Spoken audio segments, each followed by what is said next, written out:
और पुत्र और पवित्र आत्मा के नाम पर आमीन। प्रिय भाइयों और बहनों, आज कलीसिया परम पवित्र त्रित्व का महोत्सव मना रहे हैं। पिछले रविवार हमने पेंटेकोस्ट अथवा पवित्र आत्मा का पर्व मनाया। पास्का काल में हमने हमारे मुक्ति के रहस्यों पर मनन चिंतन किया। पिता परमेश्वर सब कुछ का सृष्टिकर्ता और हम सबों का पिता है। पुत्र परमेश्वर हम सबों का मुक्तिदाता और पवित्र आत्मा ईश्वर हम सबों को स्वर्ग की ओर ले जाने वाला। यह त्रिएक ईश्वर त्रित्व में एक, व्यक्तित्व में अलग अलग, प्रताप में बराबर। इस त्रिएक ईश्वर के जीवन के बारे में हम क्या जान सकते हैं? इसका एक झलक हमें आज के प्रवेश भजन से मिलता है। आज के मिस्सा बलिदान के प्रवेश भजन में हम कहते हैं, जय हो पिता ईश्वर की, उसके एकलौते पुत्र और पवित्र आत्मा की, क्योंकि उसने हम पर अपनी सत्य प्रज्ञता प्रकट की है।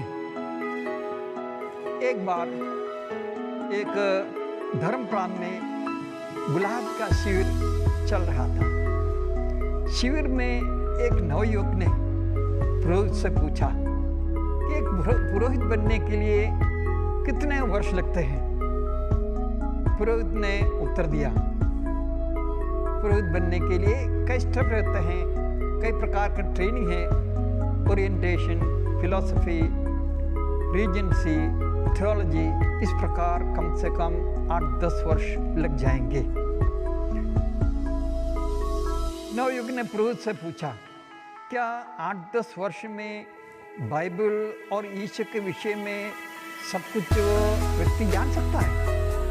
पुरोहित ने कहा, अवश्य इन वर्षों में एक व्यक्ति ईश्वर के बारे में कुछ ज्ञान अवश्य प्राप्त कर सकते हैं, लेकिन ईश्वर का जानना और उसका अनुभव करना जीवन भर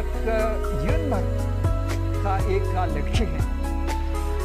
इसी संदर्भ में हम कलीसिया के महान पंडित, धर्म पंडित संत अगस्तीन का अनुभव, इस विषय पर हम प्रकाश डालते हैं। महान पंडित संत अगस्तीन एक बार इसी विषय पर, पवित्र त्रित्व के विषय में मनन चिंतन करते हुए एक समुद्र तट पर टहल रहा था। इस बीच उसका ध्यान एक बच्चे की ओर गया जो अपने अंगुलियों से रेत पर एक गड्ढा खोदा और अपने हाथ से उस गड्ढे में जल्दी जल्दी समुद्र का पानी डाल रहा था। संत अगस्तीन कुछ देर तक उस बच्चे की ओर ध्यान से देखते रहा। बाद में उनसे पूछा कि आप क्या कर रहे हैं? बच्चे ने उत्तर दिया कि मैं इस समुद्र के पानी को इस गड्ढे में खाली कर रहा हूँ। संत अगस्तीन ने उससे पूछा, क्या यह संभव है? इस बच्चे ने उत्तर दिया, आप जिस विषय पर चिंतन कर रहे हैं, यह कार्य उससे भी सरल है। तब संत अगस्तीन के समझ में आ गया कि ईश्वर मुझे क्या संदेश दे रहा है कि पवित्र त्रित्व के विषय में मानव को समझना कितना कठिन है। संत यूहन्ना के सुसमाचार में अध्याय 16 वाक्य 12 में यीशु अपने शिष्यों से कहते हैं, मुझे तुम लोगों से और बहुत कुछ कहना है, परंतु वह तुम अभी वो सह नहीं सकते। जब वो सत्य का आत्मा आएगा, वो तुम्हें पूर्ण सत्य तक ले जाएगा। पवित्र त्रित्व हमारे जीवन में, हमारे दैनिक जीवन में के लिए कितना महत्वपूर्ण है, ये बात इससे स्पष्ट हो जाते हैं कि हमारी पूजन पद्धति में पवित्र मिसा बलिदान प्रारंभ करते समय हम पवित्र त्रित्व का नाम लेकर, पिता और पुत्र और पवित्र आत्मा के नाम लेकर प्रारंभ करते हैं और हर प्रार्थना पवित्र त्रित्व के नाम लेकर समाप्त करते हैं। हमने पवित्र त्रित्व के नाम में बपतिस्मा ग्रहण किया है। दिन में कई बार हम पवित्र त्रित्व के नाम लेकर प्रार्थना करते हैं और फिर एक ईश्वर में हम अपना विश्वास प्रकट करते हैं। हमारी सब प्रार्थनाएं, संस्कारों का ग्रहण और हमारे सब काम पवित्र त्रित्व के स्तुतिगान से प्रारंभ होता है और अंत भी होता है। आज के त्योहार के द्वारा हम पवित्र त्रित्व का हमारे जीवन में उसका महत्व पर हम विश्वास डालते हैं। हम कहते हैं कि ईश्वर प्रेम है और प्रभु यीशु ने कहा संत यूहन्ना के सुसमाचार अध्याय 3 वाक्य 16 में, ईश्वर ने संसार को इतना प्यार किया कि उसने अपने एकलौते पुत्र को संसार में भेजा कि जो कोई उसमें विश्वास करे उसका सर्वनाश न हो बल्कि अनंत जीवन प्राप्त करे। पुत्र परमेश्वर जो हमको पिता से मेल कराने आया है, उन्होंने उनके पिता को हमारे भी पिता बनाया। पुत्र जो अपना पिता द्वारा सौंपा हुआ कार्य पूरा कर वापस स्वर्ग में जाने पर पवित्र आत्मा को हमारे लिए भेजा कि उसका कार्य हमारे बीच में जारी रहे।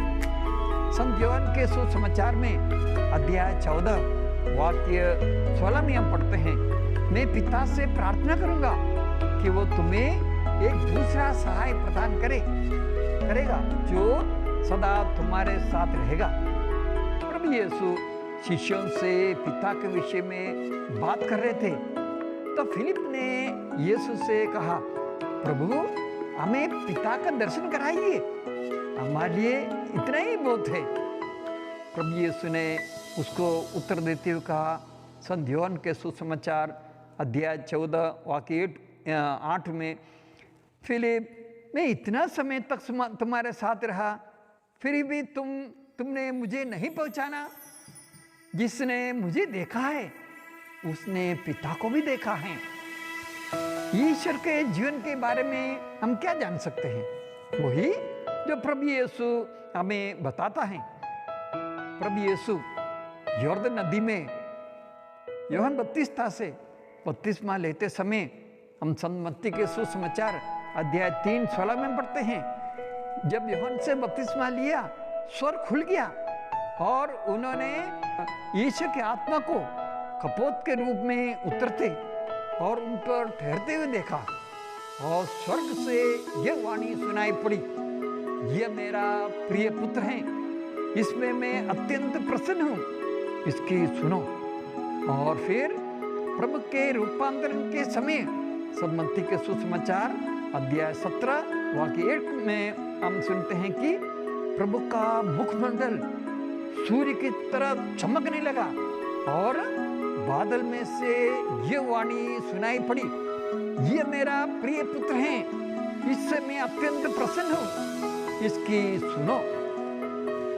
यीशु यहूदियों के साथ विवाद करते हुए यीशु ने कहा, संत यूहन्ना के सुसमाचार अध्याय 8 वाक्य 58 में, इब्राहिम के जन्म लेने के पहले मैं विद्यमान हूँ, मैं और पिता एक हैं। जब यहूदियों ने यह सुना वे पत्थर उठाकर उन्हें मारना चाहते थे, क्योंकि वे समझ गए कि वे अपने आप को ईश्वर के बराबर कर रहे हैं और प्रभु यीशु वास्तव में पिता के, मैं और पिता एक हैं।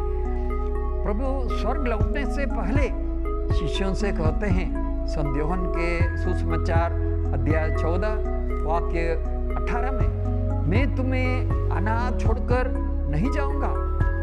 वह पवित्र आत्मा आएगा जो तुम्हें सब कुछ समझा देगा।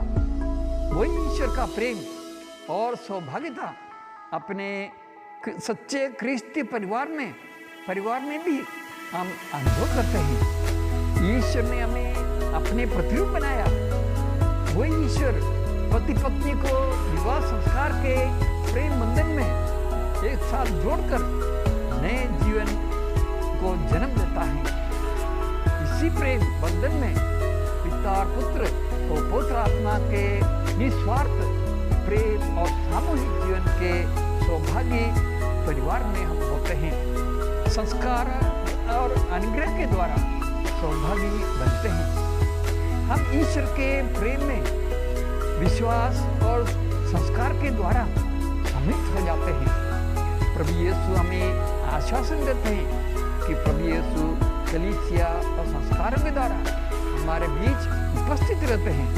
इसलिए जब भी हम पवित्र त्रित्व का नाम लेते हैं, उन्हीं के प्रेम और आशीर्वाद में हम आगे बढ़ते हैं। इसलिए हम बार बार पवित्र त्रित्व का नाम लेकर भक्ति भावना से प्रार्थना करते हैं और वही पवित्र त्रित्व का आशीर्वाद हमारे जीवन में